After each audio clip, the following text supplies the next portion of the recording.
میں نے فیس بک کے اوپر ایک پوسٹ کی ہے اور اس پوسٹ کے اندر میں نے لکھا ہے کہ پاکستان میں شیعہ ہو یا کوئی اور گروہ، کسی ایک انسان کو یا کسی جماعت کو پاکستان میں کافر قرار دینے پر پابندی ہونی چاہیے۔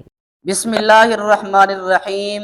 فضل ہمدرد صاحب، دیانت داری کا تقاضا یہ تھا کہ یوں لکھتے کہ وطن عزیز پاکستان میں امام الانبیاء خاتم الرسل حضرت محمد مصطفیٰ صلی اللہ علیہ وسلم کی تربیت یافتہ جماعت، آپ صلی اللہ علیہ وسلم کی سنت طیبہ، ازواج مطہرات، بنات طیبات، اہل بیت رسول میں سے کسی پر تبرہ بازی کرنا یہ جرم ہوگا۔